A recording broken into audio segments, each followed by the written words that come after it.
한 주간 평안하셨나요? 평안하지 않으셨나 봅니다. 생각해보면 평안하셨냐, 안녕하셨냐라는 질문이 흔한 질문이죠.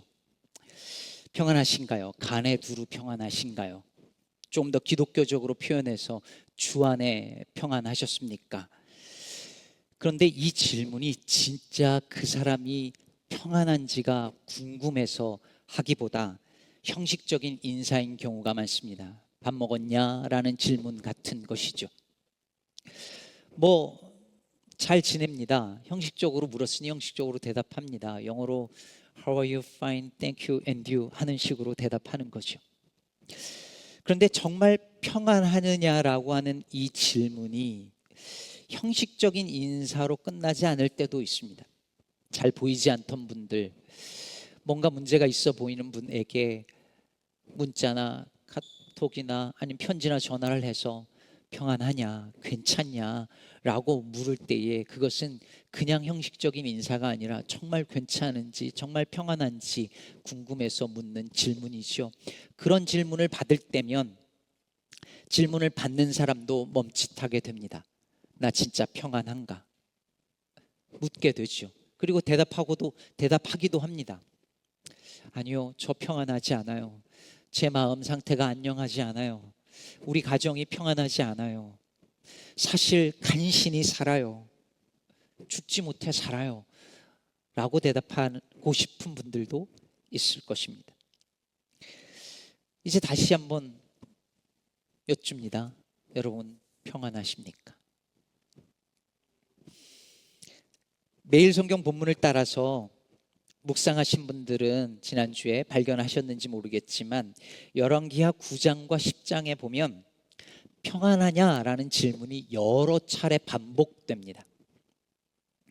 성경에서 어떤 단어가 계속 반복해서 나오면 그 단어를 통해서 뭔가 전하려고 하는 메시지가 있구나라고 생각하셔야 해요.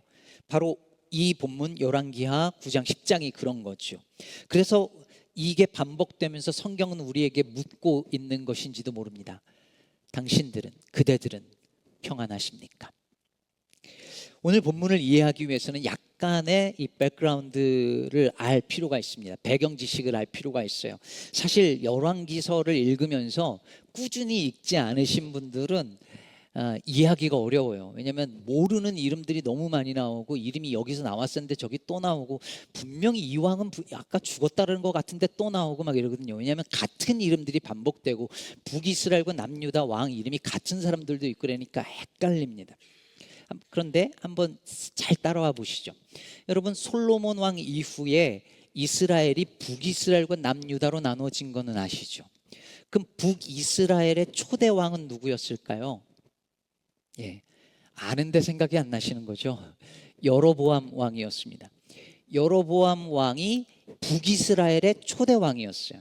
근데 이 여로보암 왕이 된 이후에 베델과 단에다가 금송아지를 섬기는 제단을 만든 이후에 북이스라엘은 이 여로보암 왕의 죄악을 계속해서 범하게 됩니다.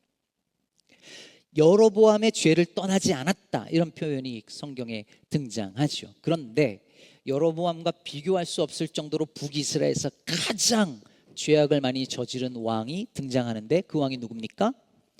아합 왕이죠. 이 아합 왕으로 말할 것 같으면 금송아지 숭배, 즉 여로보암 왕의 죄를 범하는 것은 그냥 기본이고 시돈 왕의 딸 이세벨과 결혼하면서 그 이세벨이 들여온 바알 신과 아세라 신을 계속 섬기고 온 이스라엘이 다 섬기게끔 하면서 온갖 불의와 불법을 저지른 그 어떤 왕보다도 악한 왕으로 성경에서 말하고 있습니다. 하지만 결국 이 아합 왕은 아람과의 전쟁에 나갔다가 한 병사가 무심코 쏜 화살이 갑옷 이음새 사이에 정확하게 관통하면서 그 자리에서 죽고 말지요. 한치의 오차도 없는 하나님의 정확한 심판을 받은 것입니다. 자, 이제 아합 왕이 죽고 북이스라엘의 다음 왕으로서 아합의 아들이 등극하는데 그가 누구냐면 오늘 본문에 나오는 요람이라는 왕입니다. 이 요람이라는 왕의 이름이 어떤 데서는 여호람 이렇게 말하니까 또 헷갈리지만 같은 인물이에요. 그 양반입니다. 아합 왕의 아들이니까 여전히 아합 왕조죠. 근데 하나님께서 한 사람을 사용해서 이 아합 왕조를 심판하시고 끝내게 만드세요. 그 한 사람이 누구냐면 오늘 본문에 나오는 예후입니다. 엘리사 선지자가 제자를 예후에게 보냅니다. 직접 가지 않는 것도 의미심장한 일이긴 한데 다음에 살펴보기로 하고요. 선지자의 제자를 보내서 예후에게 기름을 부어서 왕으로 삼고 아합의 집을 치라라는 명령을 전달합니다. 그래서 예후가 일어나서 요람 왕에 대한 반란을 일으키죠. 오늘날로 말하면 쿠데타를 일으키는 거예요. 이제 예후가 군사들을 몰고 아람 왕이 있는 곳을 향하여 요람 왕이 있는 곳을 향하여서 달려갑니다. 이때 요람이 어디 있었느냐면 북이스라엘의 왕이었던 요람이 남아시아의 왕, 남유다의 제 입도 지금 꼬이고 있어요. 북이스라엘의 왕이었던 요람이 남유다의 왕이었던 아하시아와 연합군을 만들어서 아람과 전쟁을 하던 중에 요람 왕이 다쳐서 이스르엘이라고 하는 곳에 지금 머물고 있었어요. 어디였다고요? 이스라엘. 이스라엘과 비슷한 나라인가 싶지만 이스라엘에 있는 이스르엘이라고 하는 마을이었습니다. 여기를 향해서 지금 예후가 쿠데타를 일으키기 위해서 가는 거예요. 근데 이스라엘의 파수꾼이 멀리서 보니까 무리가 막 달려오니까 왕에게 얘기를 했겠죠. 그러니 요람이 사람을 보내가지고 가서 물어보라고 합니다. 평안하냐라고 물으라고 합니다. 그래서 오늘 본문 18절에 보면 왕이 사람을 보내서 예후에게 왕의 말씀이 평안하냐 하시더이다 라고 전하니까 예후가 이렇게 대답하죠. 평안이 내게 무슨 상관이 있느냐, 내 뒤로 물러가라. 그럼 평안하다는 질문은 히브리어로 뭘까요? 샬롬 하고 물어본 거죠. 하샬롬 물어본 거예요. 이 히브리 사람들이 늘 하는 인사였어요. 혹시나 하는 마음에 everything is okay 라고 물어본 걸 수도 있습니다. 그런데 예후의 대답이 평안이 너에게 무슨 상관이 있냐 라고 대답합니다. 그리고 그 사람이 예후에게 묻죠. 보낸 사람이 안 오니까 다시 또 한 사람을 보냅니다. 똑같이 묻습니다. 평안하냐? 그랬더니 예후가 대답합니다. 평안이 너랑 무슨 상관이냐. 보냈던 두 사람이 돌아오지 않고 파수꾼이 가만히 예후 같다고 말하니까 요람 왕이 안심하고 예후를 만나러 갑니다. 그리고 직접 물어보지요. 그래서 오늘 본문 22절에 같은 질문을 던집니다. 예후야 평안하냐? 그때 예후가 이제 이렇게 대답합니다. 네 어머니 이세벨의 음행과 술수가 이렇게 많으니 어찌 평안이 있으랴. 이 말을 듣자 요람 왕이 영모라고 하는 것을 눈치채고 그제서야 반역이다 라고 외치면서 남유다 왕이었던 아하시아에게 반역이라고 외치며 도망가지만 결국 예후가 쏜 화살에 맞아서 그 아버지 아합처럼 그 자리에서 죽고 맙니다. 자, 여러분, 이 이야기 속에서 성경이 계속해서 평안하냐라는 질문을 강조하는 이유가 무엇일까요? 예후가 요람 왕에게 했던 대답 속에 그 힌트가 있습니다. 네 어머니 이세벨의 음행과 술수가 이렇게 많으니 어찌 평안이 있으랴. 이스라엘 전체에 이세벨로 인한 우상숭배와 불의와 불법과 죄악이 가득한데 어떻게 평안할 수 있냐는 것입니다. 다시 말해 온 땅에 죄악이 저질러지고 있는 이 땅에서, 이 사회에서, 이 나라에서 살고 있는 한 그 어느 누구도 평화를 누릴 수 없다는 말이었습니다. 자, 여러분, 이제 이 질문을 우리 자신에게 다시 던져보시죠. 여러분은 평안하십니까? 여러분 가정은 평안한가요? 이 나라는요, 한국은요, 이 땅은요, 우리 교회는요. 오늘날 많은 사람들이 겉으로는 평안해 보여도 평안하다고 대답할지라도 속은 골마 터진 채로 살아가고 있습니다. 우리 중에 평안하냐는 이 질문에 쉽게 답을 못하거나 심지어 아니요, 저 평안하지 않아요. 목사님, 우리 가족 안 평안해요. 불안해요. 평안할 수 없어요. 간신히 살아요. 라고 말하고 싶은 분들이 있을 수 있습니다. 벌써 몇 년 전 이야기지만 한국 젊은이들 사이에서 화제가 된 책이 있었습니다. 제목이 죽고 싶지만 떡볶이는 먹고 싶어 였어요. 죽고 싶지만 떡볶이는 먹고 싶어. 20대 젊은 청년이 쓴 우울증 치료 일기였어요. 이 작가가 쓴 인터뷰 기사를 읽는데 이분이 회사에서는 남에게 좋은 모습 보여주려고 늘 애를 쓰고 어떤 일을 부탁을 해도 네 이야기하는 무한 긍정의 아이콘이었었대요. 근데 어느 날부터 밤만 되면 이유 없이 눈물이 흐르고 죽고 싶어지더라는 거예요. 근데 이 책을 읽는 한국의 많은 청년들이 나도 그래 라고 공감을 했다는 거죠. 죽고 싶지만 떡볶이는 먹고 싶은 이 모순된 감정을 우리가 어떻게 이해할 수 있을까요? 인생은 원래 그런 것이기도 하고 사람의 감정은 그토록 복잡한 것인데 말입니다. 여러분, 요즘 청년들 평안하지 않습니다. 그런데 어디 청년들 뿐이겠습니까? 전 세계 우울증 환자가 기하급수적으로 늘어나고 특히 미국에서 판매되는 우울증 약은 상상을 초월하는 수준입니다. 다들 마음의 질병들을 안고 삽니다.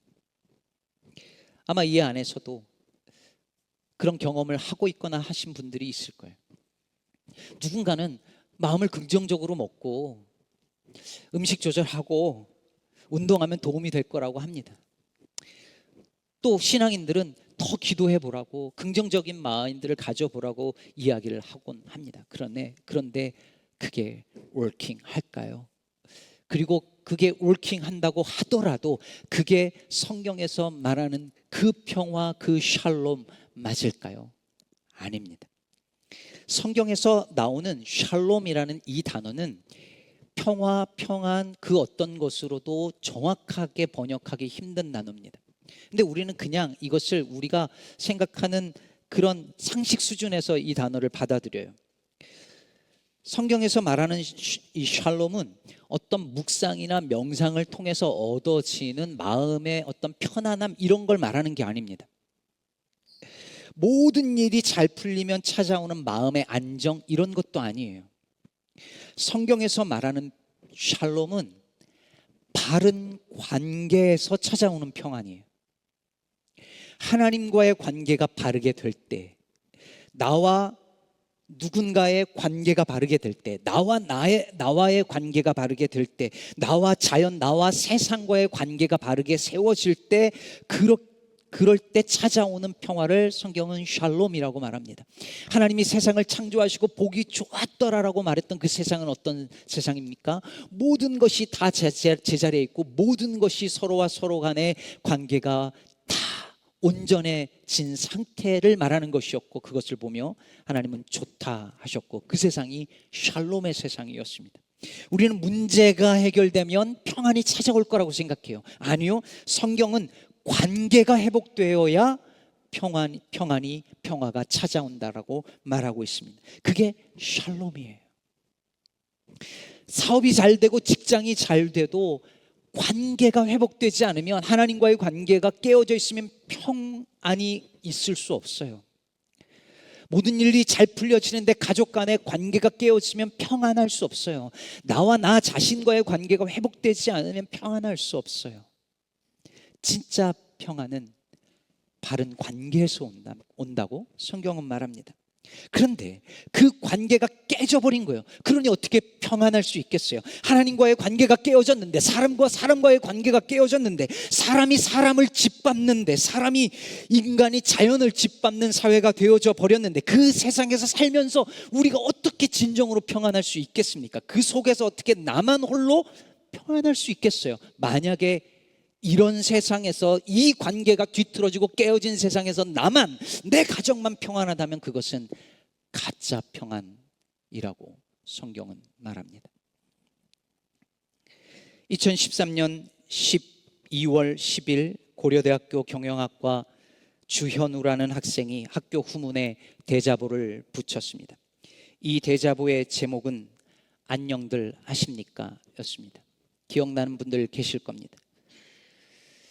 세상에 이렇게 고통당하는 사람들이 많고 불법이 자행되고 있는데 정말 안녕들 하시냐고 묻는 질문이었습니다. 이 물음이 한국 사회에 큰 화두를 던졌고 안녕들 하십니까? 운동이 다음 해까지 열풍이 불기도 했습니다. 저는 이것이 한국 사회에 큰 화두가 된 이유 중에 하나가 안녕들 하십니까? 라고 복수로 물었기 때문이라고 생각했었습니다. 즉 나만 안녕한 것으로 괜찮지 않고 다들 안녕하냐는 질문이었습니다. 다들 안녕해야 나도 안녕할 수 있다는, 나만 안녕하면 된다라고 생각하는 사회에 대한 도전적 질문이었습니다. 우리는 정말 안녕들 한 걸까요? 그렇다면 우리는 어떻게 다 같이 안녕할 수 있을까요? 다 함께 평화를 누릴 수 있을까요? 오늘 본문 21절에 보면 요람 왕이 예후를 만난 장소가 어디라고 했다고요? 이스르엘. 근데 더 정확하게 말하면 이스라엘 사람 나봇의 토지였다라고 기록합니다. 성경의 스토리를 아는 분들은 이 지점에서 갑자기 소름이 돋죠. 여러분 25절도 보면 예후가 요람을 화살로 쏴 죽이고 그 시체를 이스라엘 사람 나봇의 밭에 던졌다라고 말합니다. 여러분 여기가 어딘지 기억나십니까? 요람 왕의 아버지였던 그 악한 왕 아합이 나봇의 포도원이 너무 갖고 싶어서 끙끙 앓는 것을 이세벨이 보고 뭘 그런 걸 가지고 고민하느냐면서 거짓 증인 2명을 세워서 나봇이 하나님과 왕을 저주했다고 거짓말하게 하고 나봇을 쳐 죽이고 그 포도원을 빼앗아 버린 사건을 여러분 기억하실 것입니다. 그때 그 불의한 일을 보고 하나님께서 뭐라고 하셨는지 기억하십니까? 그때 하나님께서 하신 말씀을 26절에서 오늘 다시 언급하고 있습니다. 여호와께서 말씀하시기를 내가 어제 나봇의 피와 그의 아들들의 피를 분명히 보았노라. 여호와께서 또 말씀하시기를 이 토지에서 내게 갚으리라 하셨으니 그런즉 여호와의 말씀대로 그의 시체를 가져다가 이 밭에 던질지니라 하는지라. 하나님께서 나봇과 그 아들들의 억울한 죽음을 보셨어요. 왕이 그 포도원을 내게 달라라고 좋은 값을 쳐주겠다라고 말할 때 하나님께서 우리 선조에게 주신 땅이며 토지는 내 것이니 함부로 사거나 팔 수 없도록 금지하셨으니 아무리 왕의 요청이라도 이 땅을 팔 수 없나이다 라고 믿음으로 고백했던 나봇이 억울하게 죽임당한 것을 하나님께서 보셨고 내가 그 억울한 피를 갚아주겠다라고 약속하신 것이 오늘 이루어지고 있습니다. 아합과 그의 아들 요람을 아합이 빼앗은 바로 그 토지에서 죽게 하심으로 갚아주신 것입니다. 그런데 여기서 이 토지에서 네게 갚으리라 라고 말할 때에 이 갚다라는 단어에 히브리어 단어 샬람이 쓰였습니다. 샬람 뭐랑 비슷해요? 샬롬. 근데 이 샬람이라는 이 단어는 균형 혹은 조화를 이루다 라는 뜻을 가진 단어예요. 그러니 샬롬과 어근이 같은 단어거든요. 근데 균형, 조화를 이루다 뜻이에요. 그렇다면 이게 무엇을 의미하겠습니까? 아합에 의하여 믿음을 지키다가 억울하게 죽임당한 나봇의 피가 높아짐으로 균형을 맞추고 그 억울한 피에 대해 신원을 갚아주시지 않는 한 그곳에 진정한 평화는, 샬롬은 찾아올 수 없다는 거예요. 여러분, 균형과 조화가 이루어지지 않는 세상에서는 평화가 있을 수 없습니다.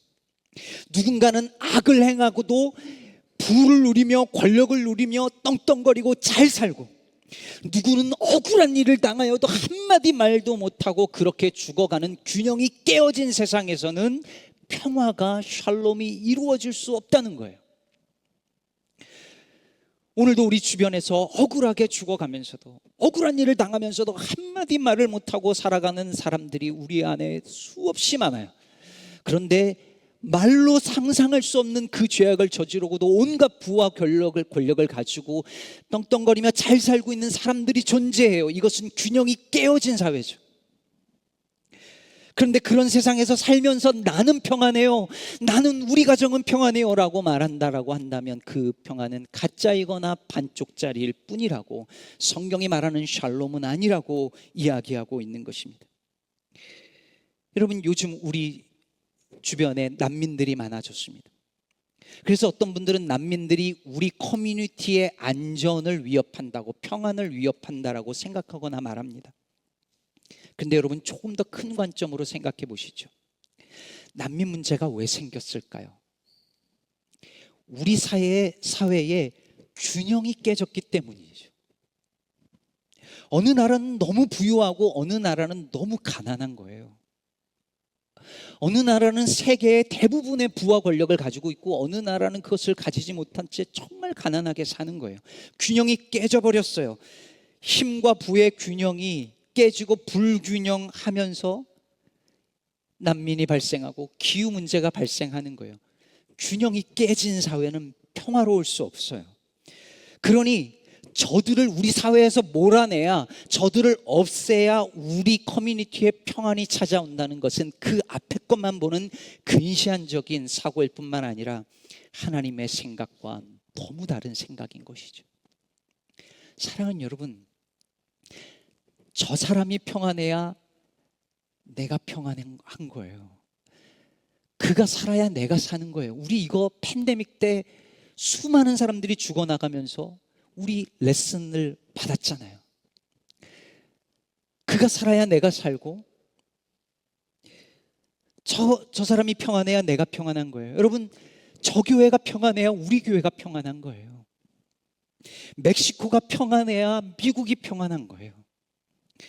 베네수엘라가, 팔레스타인이, 우크라이나가 평안해야, 북한이 평안해야, 그래야 나도 우리도 평안한 거예요. 우리 사회에서 저 사람들 다 몰아내면 우리가 평안할 수 있다라고 하는 것은 착각인 것이죠. 그러니 저들을 살리는 것이 우리가 사는 거예요. 저들을 살리는 것이 내 자녀들이 사는 길이에요. 우리 손주들이 사는 길이에요. 2주 전에 우리 예배 시간에 사막에 샘이 넘쳐 흐르리라 불렀잖아요. 2절이 어떻게 합니까? 사자들이 어린 양과 뛰놀고 장난쳐도 울지 않. 여러분, 하나님의 나라는 사자들과 어린 양이 함께 노는 세상이지, 사자들이 어린 양을 다 잡아먹어서 사자들만 편안한 나라가 아니에요. 우리끼리만 평안하면 그 평안은 가짜거나 반쪽이에요. 여러분, 말씀을 맺기 전에 짧게 한 가지를 더 생각해 보죠. 여러분, 예후의 쿠데타로 이스라엘의 평화가 찾아왔을까요? 예후는 그럴 수 있다고 믿었습니다. 그래서 이세벨을 죽이는 것으로 만족하지 않고, 요람을 죽이고 이세벨을 죽이는 것으로 만족하지 않고 이후에 어마어마한 학살을 저지릅니다. 인류 역사에서 쿠데타 혁명을 일으킨 많은 사람들이 그랬던 것처럼, 아니 그 이상으로 예후는 아합의 잔재들과 바알을 섬기는 사람들을 싹 다 색출해가지고 피비린내가 나도록 어마어마한 학살들을 계속 저지릅니다. 이 이후에 본문을 읽어보신 분들은 아실 거예요. 그러면서 그는 계속해서 하나님께서 자신에게 맡겨주신 일들을 자기가 열심을 다하여 하는 것이라고 굳게 믿었습니다. 자신이 옳은 일을 하고 있다고 굳게 믿은 거예요. 여러분, 정치와 종교에 있어서 흔히 일어나는 현상이 이거예요. 자신이 가진 신념 혹은 종교적 신념, 정치적 신념을 옳다고 믿는 생각에 완전히 사로잡힌 사람들은 의심하지 않아요. 그 열심에 사로잡혀서 나는 옳은 일을 행하고 나는 정의를 행하고 있기 때문에 자신이 틀리지 않았다고 늘 언제나 생각합니다. 근데 여러분, 옳은 일은 옳은 방법을 통해서 해야만 합니다. 평화를 폭력으로 얻을 수는 없어요. 그래서 호세아 1장에서 호세아 선지자가 뭐라 그랬냐면 이스라엘의 피를 예후의 집에서 갚는다고 말해요. 여러분, 이스라엘에서 아합의 죄를 예후가 갚았는데 예후가 흘린 피를 또다시 갚는다는 거예요. 폭력이 폭력을 부르고 피가 피를 부르면서 평화는 찾아오지 않았어요.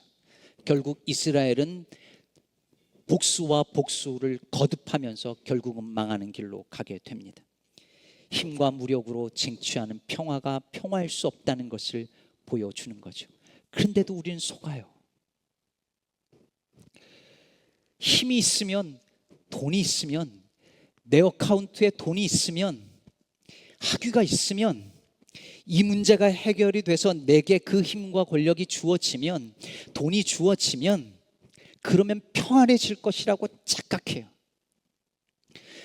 우리의 평화를 가로막는 저들을 쫓아내면 평안해질 거라고 생각해요. 저 나쁜 인간들, 저 악한 인간들, 저 나쁜 놈들 다 몰아내면 우리 사회가 평안해질 거라고 생각해요. 저 나쁜 놈들을 다 죽여서 우리 평화를 누리자라고 생각하는 것은 예수의 평화가 아닙니다. 사랑하는 여러분, 이제 다시 묻습니다. 평안하십니까? 어디서 평안을 찾고 계신가요? 우리가 찾아야 할 평화는 예수의 평화밖에 없습니다. 예후는 요람 왕을 죽여서 나봇의 토지에 던짐으로 아합이 저지른 그 핏값을 치르고 평화를 가져오려고 했지만 예수님은 골고다에 스스로 피를 흘리심으로 우리의 죄의 값을 지불하시고 우리에게 참 평안을, 샬롬을 가져다 주셨습니다. 그래서 예수께서 이렇게 말씀하신 것입니다. 평안을 너희에게 끼치노니 곧 나의 평안을 너희에게 주노라. 내가 너희에게 주는 것은 세상이 주는 것과 같지 아니하니라. 이 평화가 저와 여러분에게 임하기를 바랍니다. 이 평화는 하나님이 주시는 선물입니다. 예수의 피로 값주고 사서 우리에게 주시는 선물입니다. 그러니 여러분, 세상이 보장하는 거짓 평화, 반쪽짜리 평화를 추구하지 마시고 하나님이 예수를 통하여 이 땅에 주시고자 하시는 진정한 평화를 누리며 나만의 평화가 아니라 내 가족만의 평화가 아니라 하나님과 나와 너, 나와 세상의 관계가 회복됨으로 우리 모두가 함께 평안한 그 샬롬을 누리는 저와 여러분 되기를 우리 주 예수 그리스도의 이름으로 축복합니다.